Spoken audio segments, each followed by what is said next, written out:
Bom dia, mais um Resenha Podcast. Hoje com o convidado Gabriel Cabral. Normalmente, com o entrevistado, eu tenho que fazer uma pesquisa para as perguntas para o Gabriel, por ser um amigo e ser uma pessoa que esteve tão presente. Eu posso fazer as perguntas de cabeça, né? Acho que é um caso muito legal para quem assistir ou quiser ouvir o podcast, saber sobre um caso de sucesso de um atleta que teve uma base forte no Brasil, foi para os Estados Unidos, foi campeão nacional na D2, jogou D1, teve uma muito forte na Summer League também pelo The Village. Então acho que hoje o papo tem muito pouco tempo, podia ser um papo de 2 horas para muito conhecimento. Vou deixar você aí te dar uma introdução aí para a galera saber quem é você aí, Gabriel. Não, é prazer estar aqui com você, Rafa. Obrigado pelo convite. Como você disse, meu nome é Gabriel Cabral. Eu nasci em Petrópolis, no estado do Rio de Janeiro. Comecei, né, futebol quando eu tinha, acho que, não sei, 3, 4 anos, na escolinha de um pai de um amigão meu, né? E comecei lá devagarzinho, fazendo as coisas que todo mundo faz no futsal no Brasil, e depois dali eu comecei a jogar futsal competitivamente, né, em Petrópolis, disputando o campeonato da cidade, campeonato estadual, pelo Palmeiras, que era um clube de Petrópolis. Aí, a partir dali, tinha um treinador do Fluminense que também morava em Petrópolis. Ele foi ver alguns jogos, e aí em 2005 ele me pediu para ir para o Fluminense para fazer um teste, e fui em 2005, passei no teste e acabei ficando por lá quase 10 anos. Saí do Quantos anos Fluminense. você tinha em 2005, mais ou menos? Em 2005 eu tinha 8 para 9, né? 8 para 9 anos. Então, fui para o Fluminense, joguei, né, pré-mirim, mirim, infantil, juvenil e junior, que foi quando. Mas foi um processo bem bacana, sabe? Porque eu consegui sair da minha cidade, comecei a disputar alguns campeonatos estaduais, e logo depois fui para uma das melhores bases do futebol brasileiro, e, e tive bastante sucesso lá.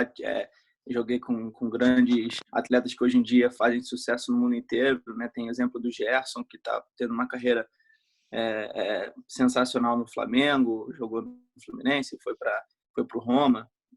Pedro, né, o Queixinho, o Douglas. Então, tive a oportunidade de jogar lado a lado com muitos caras que hoje em dia estão fazendo sucesso mundialmente.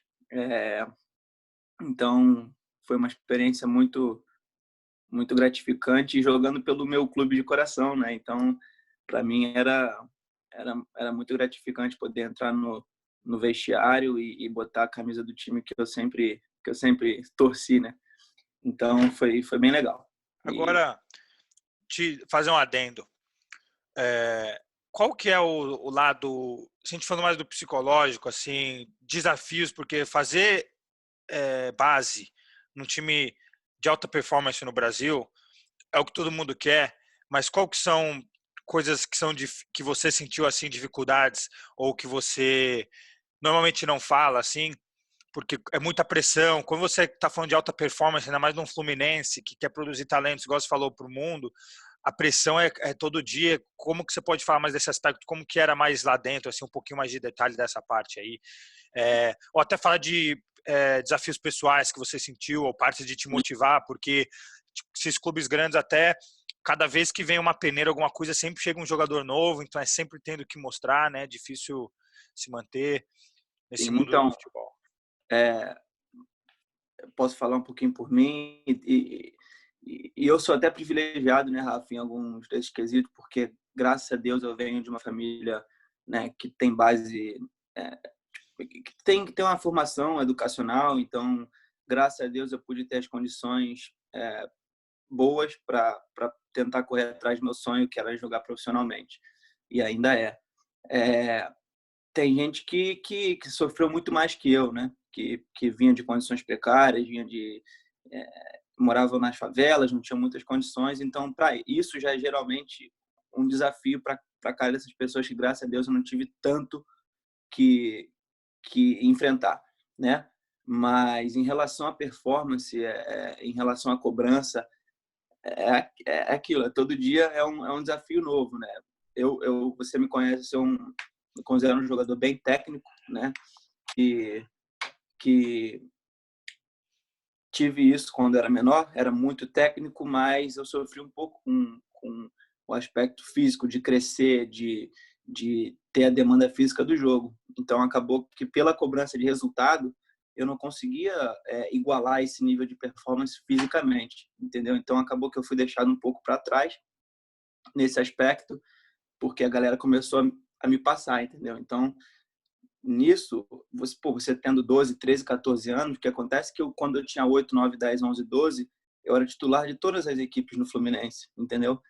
E quando eu virei 13, 14, 15, que todo mundo começou a crescer, teve um cheirão, ficou muito forte, competitivo, eu fiquei para trás. Então aquilo ali teve uma parte na minha cabeça muito difícil, tipo assim, pô, eu não sou mais Sim, bom você o tá, suficiente para jogar, entendeu? Então é muito difícil, cara. O Fluminense deu suporte, tipo assim, eles criaram um grupo especial que tinha de musculação para quem era muito bom tecnicamente, mas não tinha a performance física, né? O Danielzinho, que jogou no Fluminense esse último ano, agora foi vendido para o Bahia no profissional, meio campo, estava nesse grupo. Matheus Alessandro, Marquinhos Calazans, que são jogadores que estão no profissional hoje em dia, tem no São Paulo. Marquinhos está no São Paulo, se eu não me engano. A gente estava nesse grupo, mas foi difícil, cara. Foi difícil porque a cobrança era muito grande e eu que estava acostumado a sempre jogar, sempre, né, no time principal ali, do nada você começar a deixar para trás foi uma coisa bem, bem difícil, né? E, e aí é aquilo, vai chegando gente a cada vez que você vai crescendo, que você vai passando para um novo grupo, né? Você vai para Mirim, depois para infantil, depois para o jogo, e cada vez vai gente chegando de um monte de lugar que você não entende, porque empresário começa a entrar na jogada, e você que não tem empresário acaba ficando um pouco para trás também. Infelizmente, o futebol brasileiro tá nesse nível. Então é aquilo, vai chegando um monte de gente que você nunca ouviu falar, que do nada o cara joga, o cara tá na tua frente, entendeu? Então, isso tudo vai te deixando com a parte psicológica um pouco afetada, né? Porque, tipo assim, você fala, cara, não sei mais o que eu faço para jogar. sim. E você sabe que você é bom o suficiente, você sabe que você, na bola, você se garante, né? Mas acaba que aí vem o lado físico, vem o lado emocional, que você sabe que você não tá igual aos caras, você vai ficar para trás, entendeu? Então isso é uma parte que na minha experiência, no meu caso, foi bem difícil. E lógico, tem a cobrança de você estar ganhando sempre. Só que aí aquilo, para você estar ganhando sempre, você precisa de confiança, né? E aí acaba que quando você é deixado de lado, você não tem tantos jogos no currículo, você acaba que não joga tanto, você não vai relacionado aos jogos. E se você não é relacionado aos jogos, aos poucos que você é relacionado, a sua confiança está muito abaixo, né? Então você começa o jogo, errou um primeiro passe, errou um segundo passe, porra, aí, entendeu? Sim, Já sim. é um negócio que afeta o jogador. Todo mundo que jogou bola sabe A confiança é um que fator. confiança é um aspecto muito importante do jogador, entendeu? Você sabe do exemplo que a gente teve aqui na UC, que a gente vai entrar em detalhe mais daqui a pouco, mas confiança para mim, eu acho que se o jogador está confiante, tem alguém que está dando o aval para ele por trás ali, eu acho que o jogador tem muito potencial para chegar ao seu maior nível, entendeu? Então isso foi muito determinante na minha carreira no Fluminense. Fazer um adendo com você, eu fiz um podcast com o coach Duarte do União Ribeira de Portugal e a gente estava falando do treinador passar confiança, o quão importante é. E eu e a gente teve essa decisão concisa de que sempre que o treinador é honesto com o jogador, facilita o processo, mesmo se você não está nos planos dele. Se ele vira para você e fala, oh, não vou contar com você tudo, o jogador tende a, mais para frente, falar que gostava do treinador porque foi honesto, do que o treinador que não falou, mas deixou de lado. E não falando que esse é o caso, mas acho que se o treinador vira e fala, pô, tô confiando com você, você tá nos meus planos, a tua confiança lá em cima, agora se o cara não te fala, vai te deixando. Ou se ele fala, pô, você não tá, vou te ajudar, vá procurar um lugar. Eu acho que o treinador tem que falar, tem que ter os jogadores que ele quer pro plantel dele, que vai de cada treinador. Só que concordo com você, acho que tem que ter essa coisa da honestidade de falar se tá ou não, do olho no olho, até para ganhar o jogador e mais para frente, algumas vezes o jogador não ser remoído, falar assim, pô, ele não gostar de mim, mas ele foi lá, foi sincero e falou de uma maneira, entendeu? Sem dúvida, sem dúvida. Mas É que, muito bom que você é, falou isso do Fluminense, Gaba. Pelo tempo aqui, agora me fala como que foi esse final de Fluminense, como que você descobriu Estados Unidos, como que foi, porque quando a gente fala de college soccer, eu que estou agora sendo treinador, um jogador igual o Gaba é um jogador que todo time quer, porque ele faz a base num time muito bom, ele chega perto do profissional, mas ele não vai ao profissional. Então isso faz com que sim, ele não tenha problemas de elegibilidade para a NCAA. sim, Só que ele foi um cara que podia estar jogando profissional, sim, teve formação da base toda, sim, e é isso, os top coaches, eles vão em todo lugar do mundo e querem jogadores com esse currículo, com um currículo igual o sem Gabo, dúvida. com seleção de base, e eles trazem um jogador para cá, porque para trazer não tem problema com a NCAA, porque Sem não dúvida. jogou profissional e ainda é considerado amador. Conta como que foi esse final de Fluminense, ou mais esse processo pré-Estados Unidos e como que você Sim. chegou. É, então, em 2014, né, que foi meu último ano no Fluminense, eu tinha um contrato de formação, né, que não é um contrato profissional, né, que é um contrato de, eu não sei como explicar, mas é um contrato de base, basicamente, né, que eles estão te oferecendo como se fosse um pré-contrato para você assinar um contrato no futuro. E, e eu não estava jogando tanto, né, Isso quantos anos, porque desculpa, só para mim. Quantos isso foi em anos? 2014, eu tinha 17, 16 para 17 ali, que eu vim para os Estados Unidos com 18, né? Em 2015, vim com 18. Então, eu devia ter 16, 17 anos ali. É, e eu já não estava mais jogando tanto, né? Via que a situação já estava ficando um pouquinho mais difícil, né?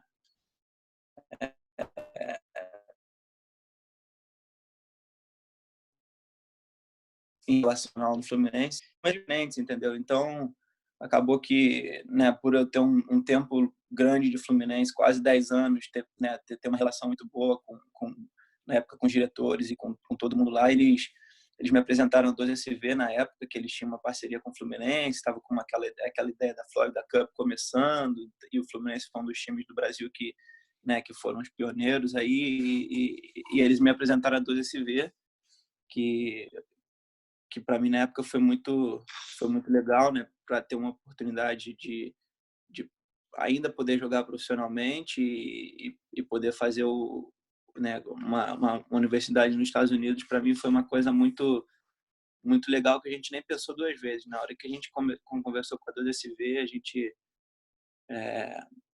quis que esse fosse o meu futuro, né? Lógico que eu sabia que estaria saindo um pouquinho, né, da curva em relação a profissional, mesmo ainda tendo a chance depois da carreira de faculdade.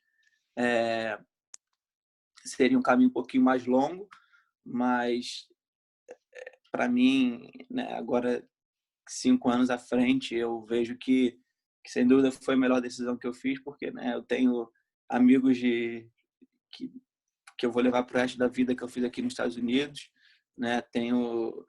É, tenho grandes amigos no futebol, né? Conquistei coisas muito bacanas. Tem um degree em administração de empresas, né? Se eu não estou errado.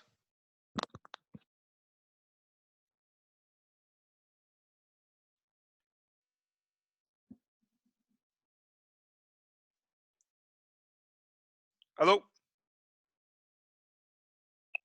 Fala, voltou aí? Voltou. Deu Então, probleminha técnico aqui, mas a gente se vira. Aqui é Brasil, a gente volta. tranquilo.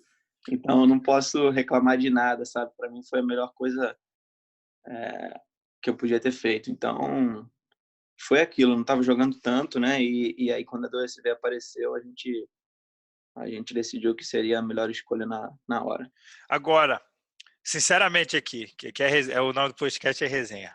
Quando Resenha. você foi, a UC te deu uma bolsa alta, porque eu tava na UC e Sim, a gente falou, pô, tem um cara vindo do Fluminense com bolsa alta e os caras. sim.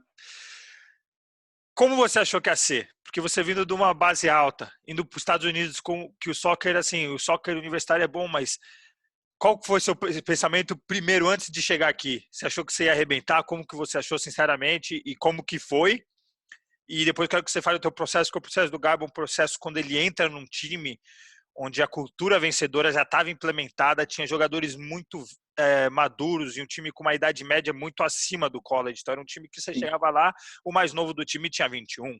E a gente jogava sim, com times que tinham jogadores de 17. E você pegar um sim, jogador de 18, 17 com um jogador de 21, a cabeça é totalmente outra. Então aí o UC tinha um time ali que vinha 3 anos juntos, ganhando muito.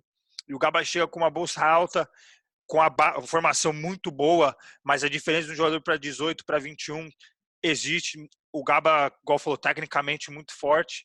Então me fala como que foi o seu pensamento e quando você chegou lá, qual foi os desafios, porque era um time sim, com uma... Se você tem uma bolsa alta num time, também os caras te dão muita moral, mas tem uma pressão de performance que os sim, jogadores que têm uma bolsa baixa não têm. Então, sim. É, foi aquilo, né? Eu vim do Fluminense, tinha uma, né, a ideia de pressão de uma cultura vencedora já estava instalada na minha cabeça. Então, para mim isso não era problema, né? Então eu vim para cá, eu vim com a cabeça de que eu estaria indo para um programa que entraria em todo jogo para vencer, né? Até porque para mim praticar um esporte que você entra em campo ou entra em quadra que não seja para vencer, então não tem nem motivo para você entrar em quadro ou em campo. Então, esse aspecto de pressão em relação ao resultado, eu não sentia pressão em relação a isso. Então, mas em relação ao que eu esperava, isso eu não tenho muita certeza, porque eu estava vendo para uma cultura muito diferente, né? Uma cultura de jogo diferente, uma cultura de trabalho muito diferente, mas esperava que fosse jogar, né? Porque até não sabia da informação de que o time era mais velho, de que a galera já estava, né? Eu sabia que tinha uma final de NCAA no ano anterior à minha vinda, mas 23, 22 anos. Então, para mim, isso, quando eu cheguei aqui, foi um baque, porque tinha uns caras que aí acabou que eu sofri o mesmo problema de que eu sofri no Fluminense. Tinha os caras mais fortes, os caras mais cascudos, e eu ainda era bem franzininho, sendo muito bom tecnicamente. Então, quando eu cheguei, eu sofri um pouquinho, tanto é que não joguei o primeiro ano, né? Aí eu tenho que agradecer muito ao coach Chris Grass e ao Dan Stratz que né, me ofereceram red shirt a mim e mais um brasileiro, o Danilo, fazer né? um E adendo aqui, desculpa, Gal, te cortar. O red shirt é quando você chega, eles mantêm a sua bolsa, você faz o ano acadêmico, só que você não participa dos jogos esportivos. Então, você anula um ano, mas ganha um ano lá na frente. O red shirt é isso quando ele fala para a galera aí você do... acaba que não perde o ano de elegibilidade, né? Você está salvando o ano para você jogar na frente. Então, esse ano extra que eles te dão de adaptação, basicamente. Então, nesse aspecto, eu tenho que agradecer muito a eles, porque eles viram que eles poderiam me ajudar bastante se me salvassem um ano para que eu me adaptasse, né? E, e pudesse render mais no futuro. Só que é aquilo, né? Eu vim com uma bolsa alta, como você sabe, e para um treinador pegar uma bolsa muito alta e simplesmente salvar, sem ele estar dando resultado em campo, é uma coisa que demanda muita coragem, né, do treinador. Então, é, em relação a isso, sou muito grato, né, porque não é todo treinador que vai fazer isso. Então, em relação a isso, foi uma coisa bem legal, que eu sou muito grato a eles dois, principalmente.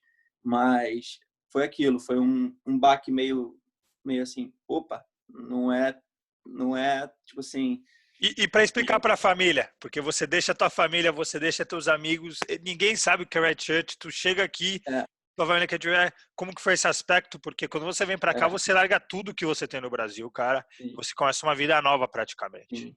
Então, aí foi aquilo, né? Eu falei para meus pais, ó, eu não vou jogar esse ano, né? Mas é isso está acontecendo. Tipo assim, não é situação para a gente perder a cabeça, nada vai mudar. Eu só não vou jogar esse ano, mas vou ganhar um ano à frente, né? E, e eles acharam, não, pô, se vocês tiveram essa conversa, vocês acham que isso é certinho, pô, que bom, tranquilo. A gente vai estar aqui para dar o apoio, né? Para dar o suporte.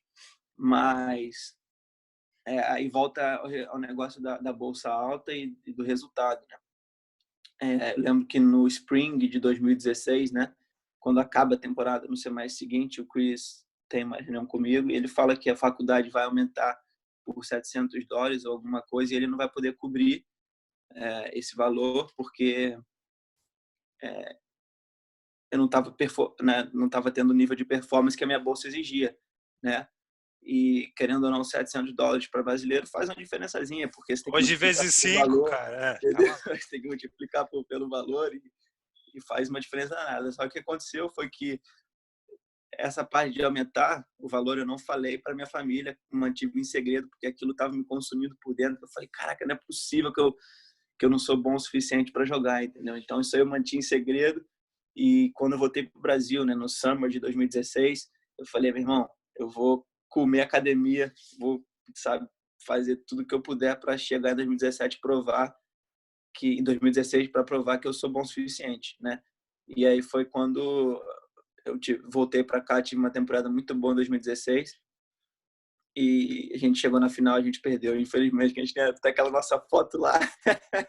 Essa é uma história boa. Vai até o coração, mas foi basicamente isso, né? Quando ele falou ali, ó, você vai ter que, né, melhorar um pouquinho, você vai ter que fazer alguma coisa porque sua bolsa é muito alta, então preciso que você renda o que a bolsa tá valendo, né? Então eu falei, meu irmão, vai muito da cabeça de cada pessoa, né? Tem gente que vai falar, vai se ferrar, não quero mais saber de nada, vou largar, vou para outro lugar, entendeu? Mas eu tenho esse negócio que eu preciso provar, né? Que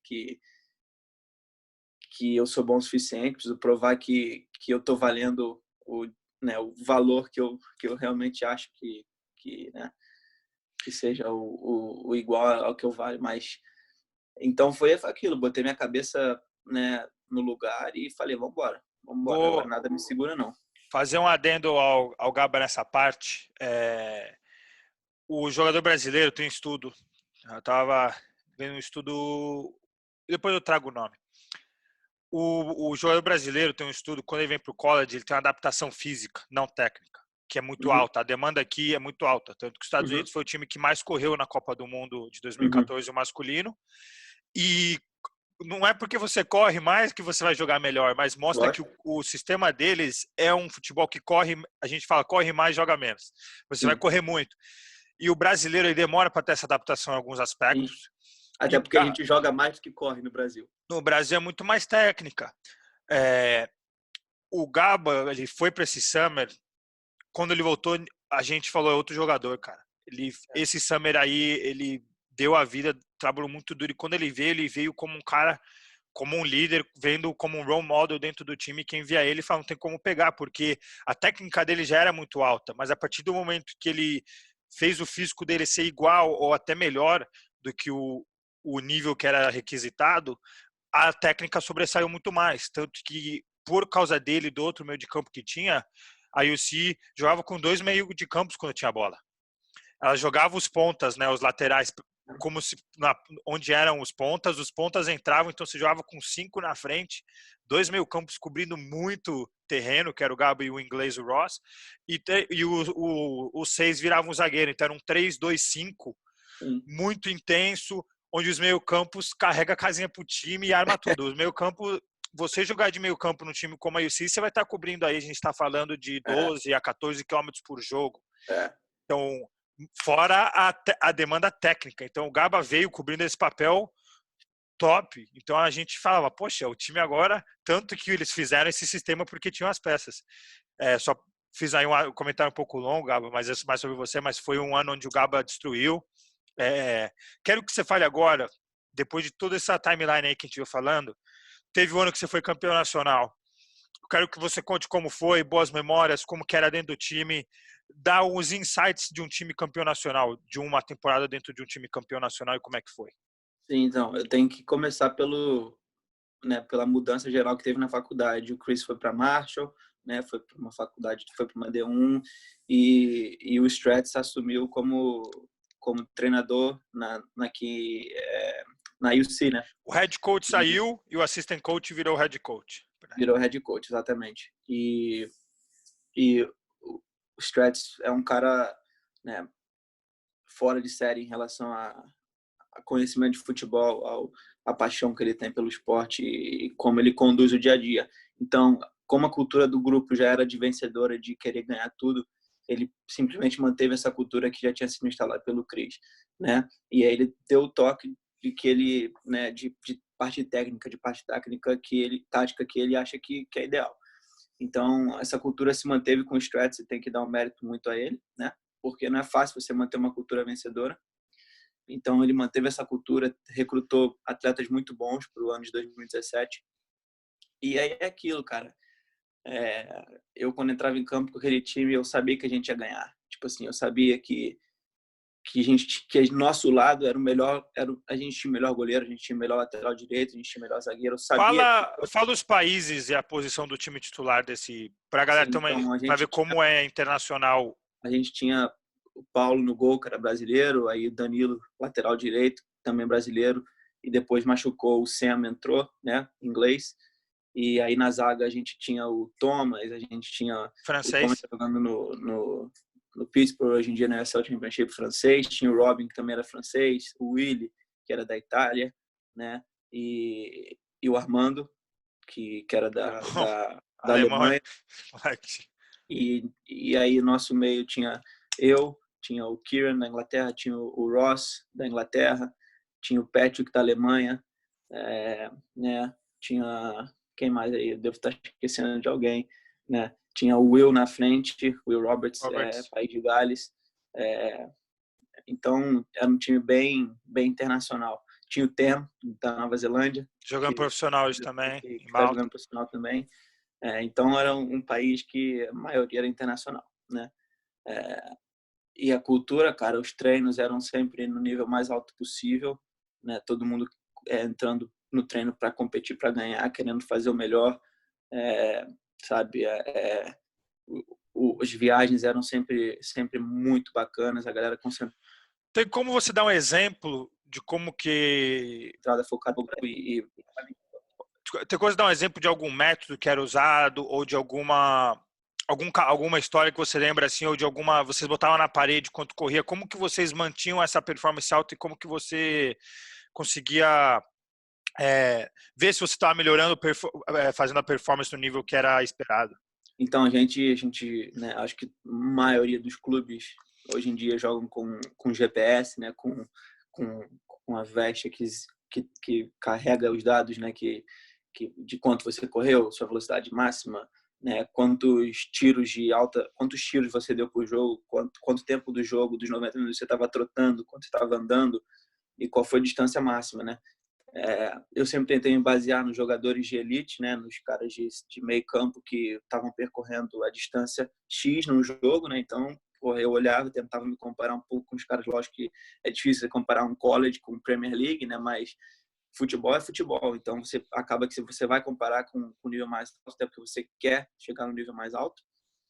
Então é aquilo, você via jogo, você pegava os dados que eles davam, aí a gente tinha um programa chamado Instat, que você provavelmente conhece, que porra, é sensacional, que ele pega o jogo, ele pega o dado de todo o jogo, de todas as posições específicas e você vê porcentagem de acerto de passe, quantos passes por jogo, quantas finalizações, chance criada, e tem de cada jogador de cada jogo, então aquilo é um negócio muito bacana, sabe? Você vê, pô, nesse jogo eu dei 90 passes e tive uma porcentagem de acerto de 90%. Pô, que bom. Aí no jogo seguinte você tem um 86%, você já começa a se cobrar um pouquinho mais, sabe? Então, isso aquilo é muito mostra bacana. a estrutura dos Estados Unidos, o quanto bate do college, a estrutura de college nos Estados Unidos bate vários times profissionais no Brasil. Sem dúvida, sem dúvida. Se a gente botar aí fácil.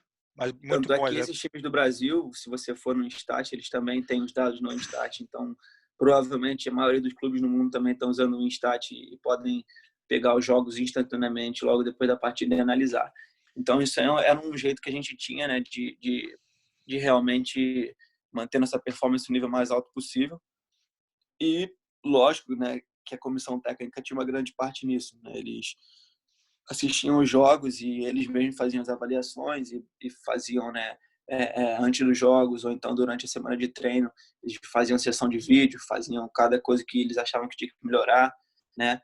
Ou então também, aí que para mim tá o segredo do treinador, que é bom, ele dá, né, ele elogia também, ele não vai só comentar, pô, pode melhorar aqui, mas ele vem e fala, não, porra, olha isso aqui como vocês fizeram bem, né? Vamos tentar repetir.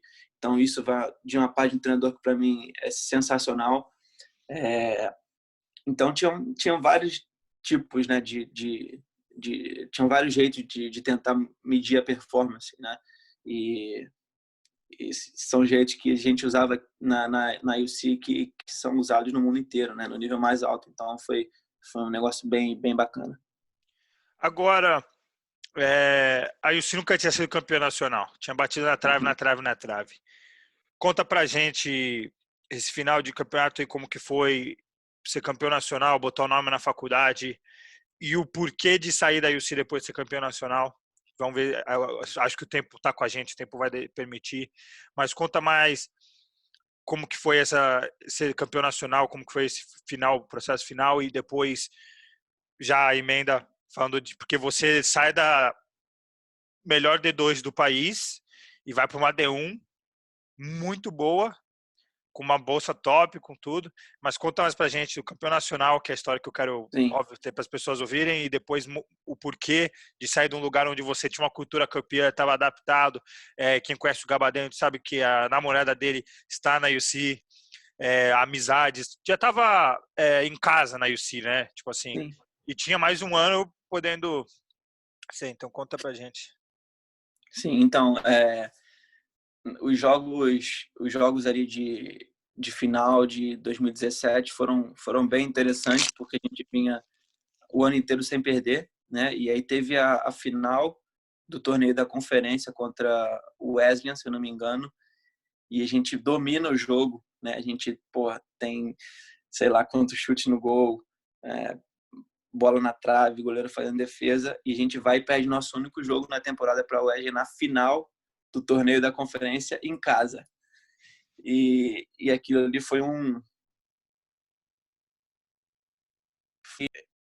a gente, né? O Strats fala isso sempre, né? Que ter aquele gostinho de derrota na temporada vale muito a pena para você ver como é ruim o sentimento e você não querer mais ele durante a temporada.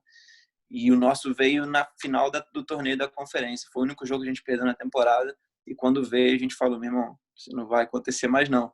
Como que vocês... Eu quero saber mais insights. Vocês perderam final em casa antes de ir para o Nacional. Sim. Ou para o Regional, desculpa. Como que vocês pegam a temporada que estava perfeita, perde na final, perde o troféu em casa, e como que vocês fazem isso, ver isso com uma forma positiva, e como que vocês move on disso para o próximo jogo? Como que foi Cara, o processo?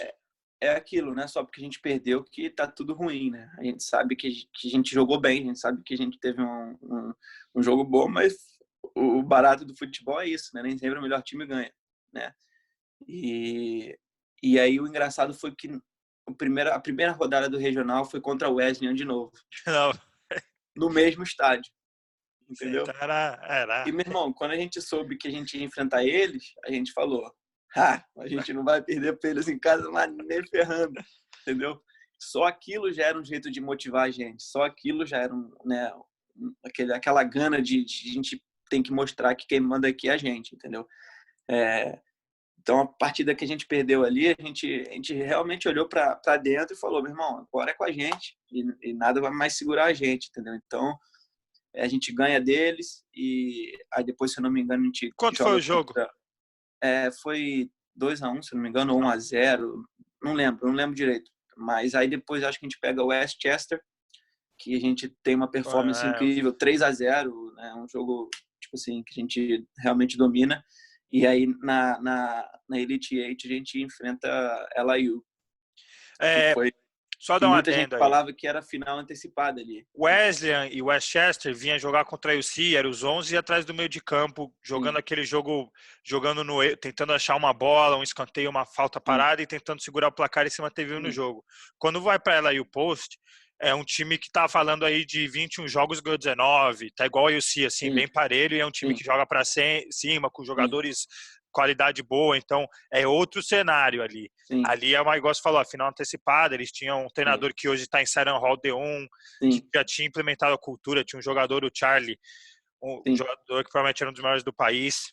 Então, sim. desculpa, é só voltar para a galera ter uma Não, noção do que esse jogo perfeito, era. perfeito. Então, quando a gente vai pro Elite Eight ali, pega ela e o Post, a gente fala, E se eu não estou ah, enganado, desculpa, a LAU, ela passa o caminhão no time na rodada anterior e a gente assistiu o jogo. E era um eu acho time, que sim, era a Delphi. a Delphi, Ganha de Alderfy, mas que a Alderfy sim, e o UC tinha. A UC um sim, ano passado jogou, ganhou nos pênaltis de Alderfy. sim, Ela e o Post ganha dominando a Alderfy, assim, tipo, sim. ninguém esperava. Todo mundo achou que ia ser um jogo Então, parelho e eles vieram confiantes. sim. Então era um jogo que a gente sabia que era principal. E aconteceu um negócio interessante que, né, eu comecei jogando contra o Wesley, comecei jogando contra o Westchester, tive uma partida muito boa, dei uma assistência muito bonita para o gol do Armando. E contra a Laú, eu começo no banco. E E aquilo ali acaba comigo, eu fiquei muito pé foi. da vida, cara. E entrei no primeiro tempo, né? Porque aqui tem negócio de substituição, ser um pouco diferente do profissional, você pode mexer no primeiro tempo também, depois o jogador retornar ao jogo. Então entrei no primeiro tempo, faltando uns 12 minutos para acabar o primeiro tempo. E aí, faltando 30 segundos para acabar, eu faço uma jogada com o Fred, né, com o pivô, ele devolve e a gente sofre a falta. Na entrada da área, que para mim é aquele lugarzinho perfeito ali, né, que é né, porra, o melhor lugar possível. E aí eu vou e faço o primeiro gol, né, de falta e a gente acaba ganhando o jogo de 2-0, né? Depois também dou uma assistência pro gol do Robin na cobrança de escanteio. Então foi um jogo muito marcante pra gente. A gente sabia que a gente estava muito forte indo pro Final Four ganhando de LSU, né? Esse Que todo gol mundo. aí, contra o Post, é a sua melhor memória de college soccer?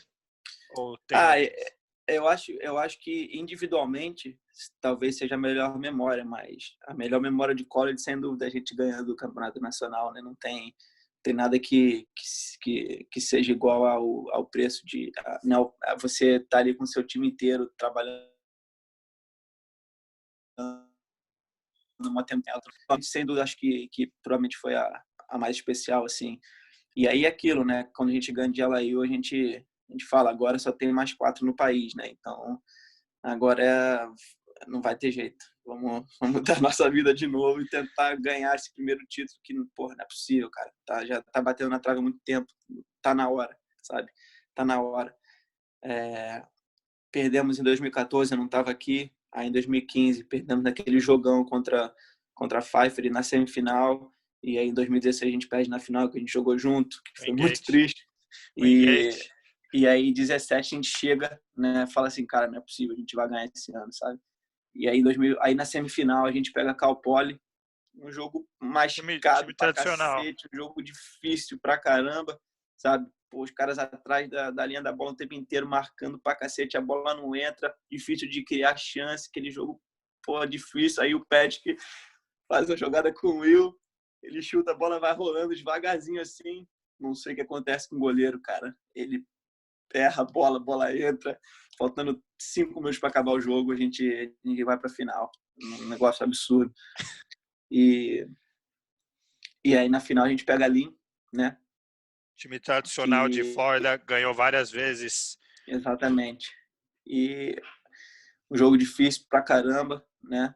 E eu já aí depois da quarta final comecei a semifinal, comecei a final também jogando e aí aquela final foi final, né? Final é sempre diferente, não tem jeito.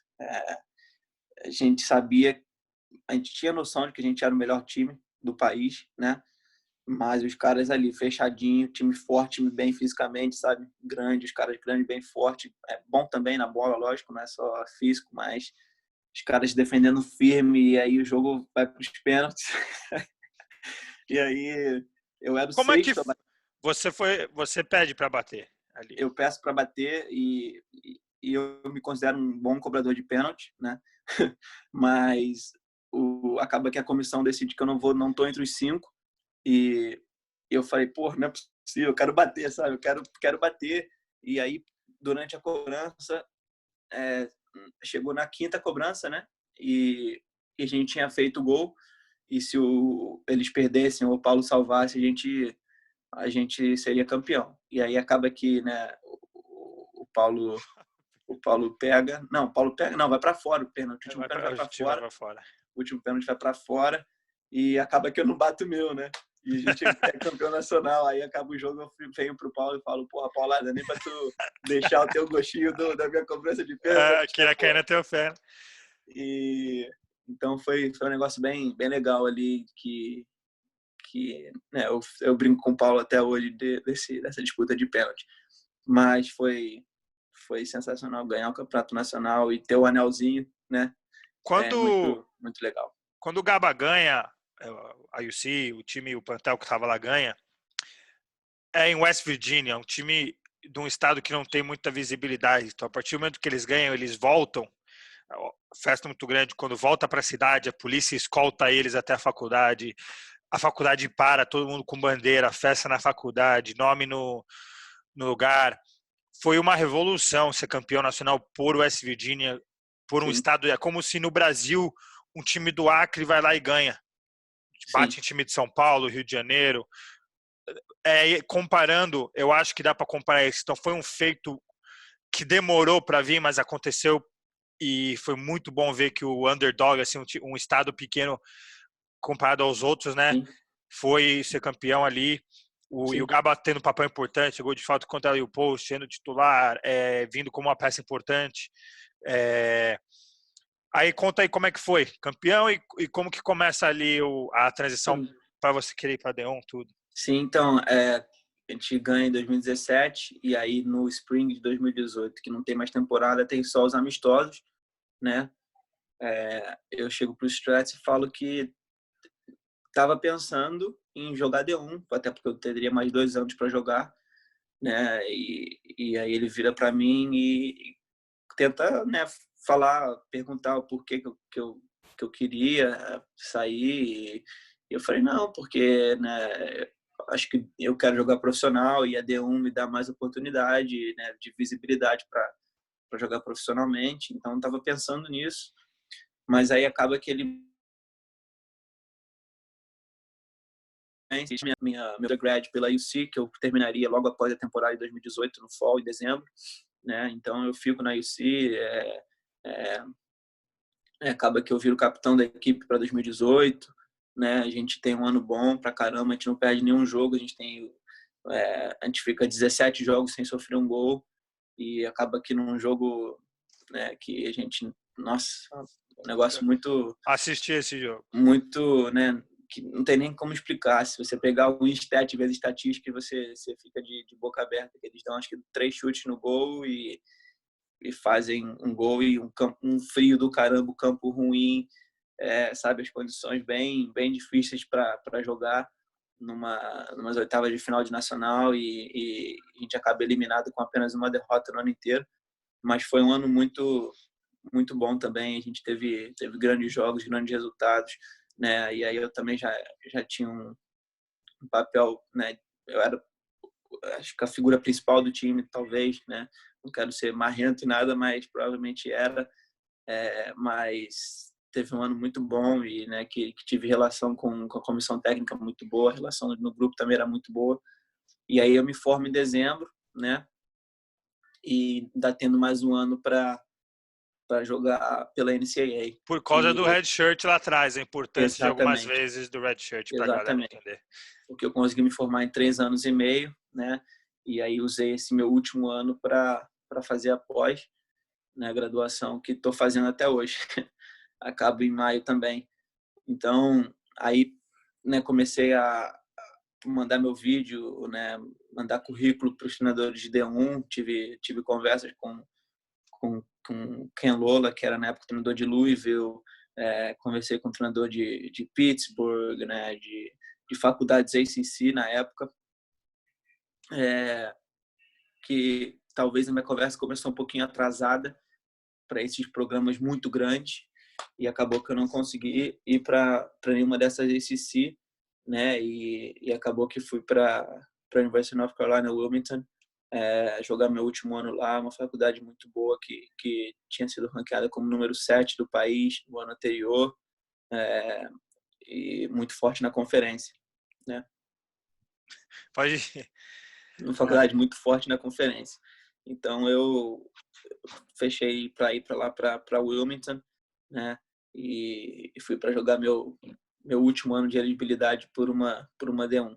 E foi uma oportunidade bem bacana. Falando assim, tua visão, não estamos falando que é uma regra, o teu, como que você vê a diferença de uma D1 para uma D2? Claro que todo mundo vai ser diferente, mas eu quero a sua opinião. Não estamos falando de uma regra ou do que é. Qual que Sim. foi as coisas que você sentiu que na D1 tem, que na D1 não tem, que todo mundo fala, pô, qual que é a diferença, né? Como que foi a sua experiência?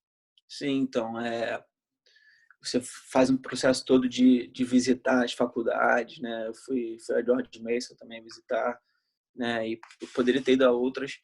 E aí fui visitar o Wilmington e aqui em Charleston, a gente sendo uma faculdade um pouco menor, né? A gente talvez não tinha na época a estrutura, né, que a melhor D2 deveria ter, e hoje em dia tem um novo estádio, né, que é top de linha, tem tudo que um programa precisa ter para ser top de linha, né?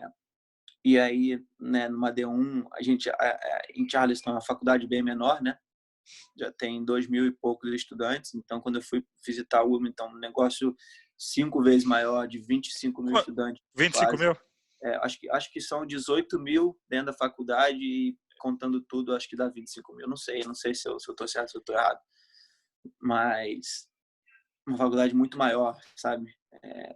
Campus, porra, acho que, sei lá, dava sei lá quantos quilômetros de campus, sabe? Um negócio muito grande. Então, só isso já é uma coisa meio, né, que você já fala, caramba. E a estrutura de campo de treinamento, tinha 3 campos de treino, né? Academia muito boa, estrutura de não que a estrutura fosse melhor do que a de Charleston, mas tinha em mais quantidade, sabe? Então, aquilo já deixava uma coisa, sabe? Tem mais de tudo, você tem mais acesso a tudo, é mais fácil fazer isso aqui do que você fazer lá, sabe? Mas, graças a Deus, a gente teve um programa muito bom em Charleston, né? Que oferecia a gente as melhores condições também para a gente poder fazer performance. De GPS, de Instat, é basicamente igual, né?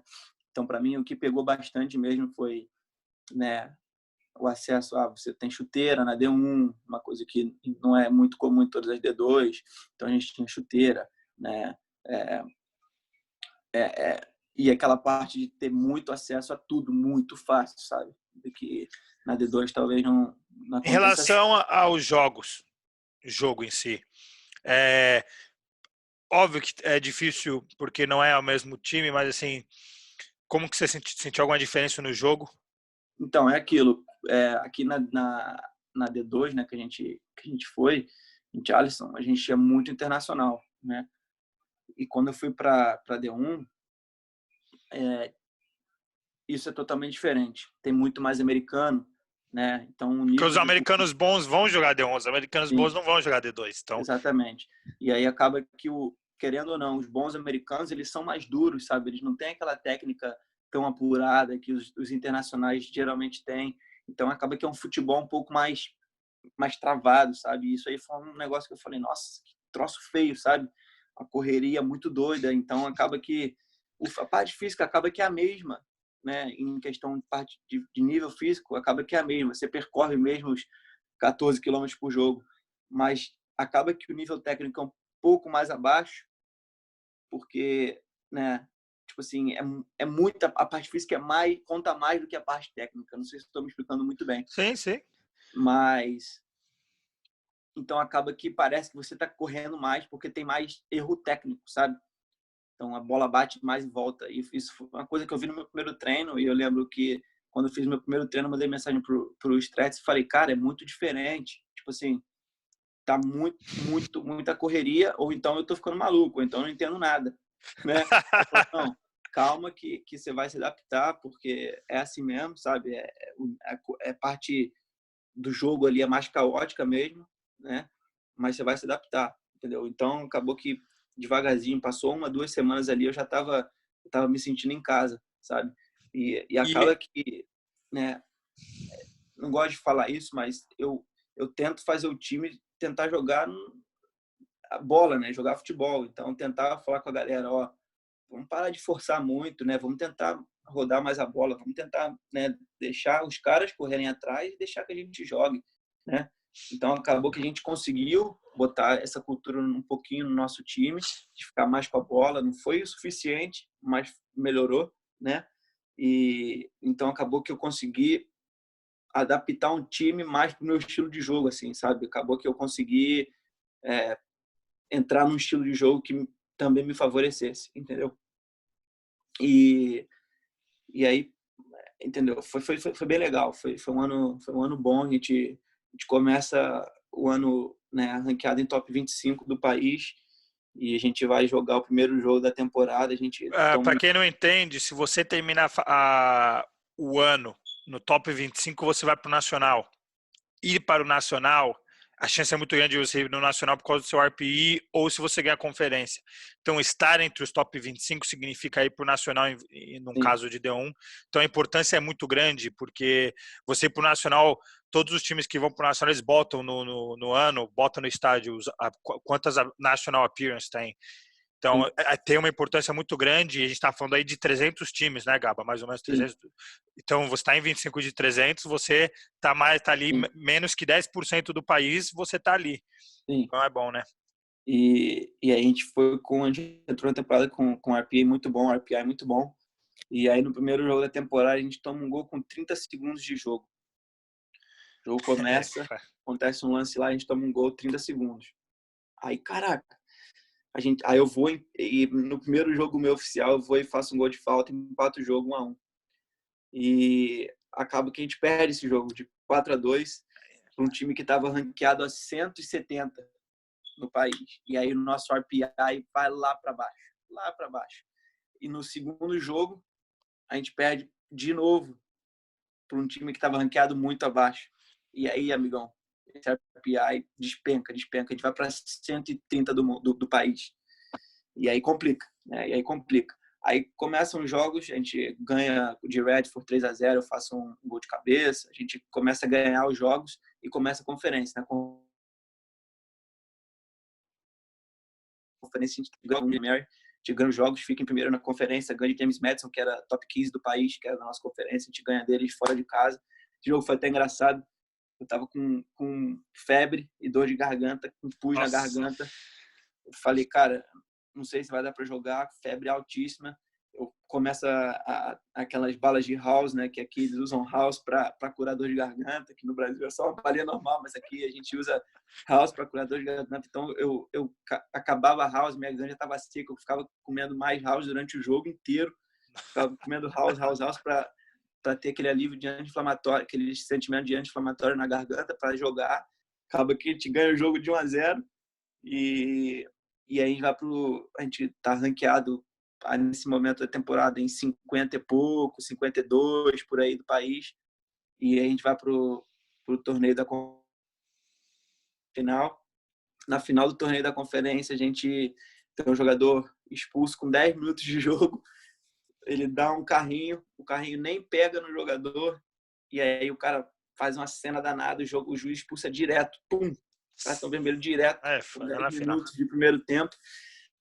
A gente joga pra cacete, tem mais finalização que ele, tem 14-4, eu acho, não sei como, a gente tem mais finalização que os caras, joga mais que os caras. E aí, faltando 2 minutos para acabar o overtime, né, que aqui é golden goal, o cara me acerta uma banana, filhote. Lá na gaveta. Sem chance pro goleiro. Aí acaba que a gente ainda tem a esperança ali, depois, mesmo que a gente perdesse, a gente, né, tava invicto na conferência, tava 12 jogos sem perder, direto, 12 jogos. A gente acha ainda que a gente vai pro Nacional e acaba que a gente fica de fora. Então foi um gostinho bem amargo pela temporada que a gente teve, sabe? A gente teve time que teve 8 vitórias, com, sei lá, 8 vitórias, 10 derrotas e 4 empates, foi pro Nacional. A gente tinha um recorde de 13 vitórias, 4 derrotas e 1 empate. Mesmo assim, o recorde não foi suficiente para a gente classificar. Então, isso é uma coisa que me deixou bem frustrado em relação a D1, sabe? Essa parada de ajudar as conferências maiores, né? A ACC tem muito RPI por causa disso. Então, isso foi uma coisa que me deixou um pouco frustrado. mas querendo ou não, foi um ano muito muito bom que eu pude jogar num nível muito alto, né? E tive excelente performance, então foi bem bacana a minha experiência na D1 também. Eu fiz até no meu mestrado agora, eu fiz uma aula que eu aprendi a calcular o que o Gaba está falando, aí para quem é do Brasil, chama RPE. Na D2 não influencia tanto, na D1 é muito, porque o que acontece, a conferência joga numa ACC, você só vai jogar contra times que estão ranqueados muito altos no país. Então, se eu jogo uma conferência que não tem que não tem times tão grandes, eu posso estar com 20-0, mas as minhas vitórias não somam tanto porque eu estou batendo em time que é 170, 200, 300. Sim. Se você joga numa conferência grande e você bate um time que é o primeiro do país, segundo do país, terceiro do país, mesmo eu tendo um recorde pior, o meu ranking nacionalmente vai ser melhor porque eles veem que eu bati um adversário mais difícil. Então ele favorece as grandes conferências, na minha opinião, depois que eu aprendi, calculei e Sim. vi.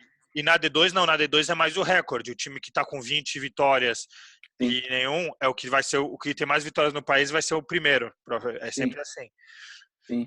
Então, isso é um aspecto que o Gaba falou aí, que é uma diferença muito grande. Eu acho que na D1 você vai ter, na D2, quando você é um time muito top, você não vai ser testado muito na conferência. Pode ser testado ainda mais no caso de Charleston, você vai ser testado no nacional ou um jogo ou 2 jogos da conferência. Na D1, pela demanda física que os times têm e pelo poder que tem também, de trazer jogadores americanos, e na D1 e na D2 você não tem limite de substituições. Eu acho que na D1 eles exploram muito, eles não prevalecem a técnica, mas eles prevalecem a intensidade física. Então eles jogam com o time por 20 minutos, eles trocam 5 peças e botam, mas mantém a intensidade do time em si. O que acontece, Rafa, é que você pega essas faculdades grandes, né? Você pega Duke, você pega North Carolina, você pega Louisville, que todo americano cresce, né? Desde criança ele cresce vendo essas faculdades e ele quer fazer parte dessas faculdades, né? Então, você pega uma North Carolina, eles pegam a nata da nata dos americanos e botam no time. E aí acaba que, né, exatamente isso. Quando dá 20 minutos, eles trocam o time inteiro e botam mais Parece futsal. Parece Bota, futsal. mas a intensidade lá em cima. E tecnicamente você perde, você sabe. Só que o sistema de jogo deles é muito bem treinado. Cada jogador sabe o papel de executar e o treinador não vai botar pressão neles tecnicamente, mas vai marcar, vai saber onde pressionar. E o que acontece é que essas faculdades grandes, né, porque conseguem atrair esses americanos que são muito bons, tem essa possibilidade de fazer a rotação dos jogadores, e as faculdades dentro da D1, que são menores do que elas, não conseguem tanto, entendeu? Então acaba que a maioria das faculdades de D1 tem uns 11 bons, e acaba que os outros, né, quando troca muito ali, perde um pouquinho a espinha dorsal. Então acaba que, sim, sabe, perde um pouco da liga. Então isso já é outra vantagem das faculdades grandes, entendeu? Então acaba tanto que pode é vantagem em cima de vantagem, entendeu? O UC é campeã porque tem 14, 15 jogadores que mantêm o nível técnico. E isso faz muita diferença, porque quando eu entrevistei o Giga Machado, que vai entrar no podcast também, que é o jogador que jogou em Limestone, que é uma D2 média, mas acabou de jogar profissional em Portugal, até por questões que conseguiu empresário e trabalhou muito, ele me fala, Rafa, a gente tinha 11 jogadores.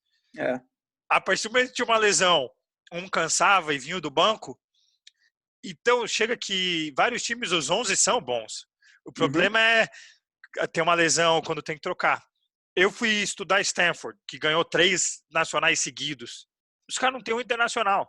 Só que eles recrutam todos os jogadores da base da seleção americana. Tanto é que os caras são todos os jogadores querem para lá. Todos os jogadores querem para lá, porque você tem o currículo de Stanford. E então você vê só sub-23, sub-21, sub-19. Então os caras jogam na seleção e em Stanford junto. E o time dos caras é os 23 da seleção. Sem dúvida. Então, como treinador, eu troco 5, 6, se trocar 6 por meia dúzia, e os caras ganham, e os caras sabem ganhar. Então, eu acho que isso vale a pena quando você consegue avaliar as diferenças e saber. E quando o Gaba fala disso, a gente está falando de recrutamento internacional, recrutamento nacional. Stanford é muito fácil recrutar nacionalmente. Quem eles convidam vai querer ir para lá.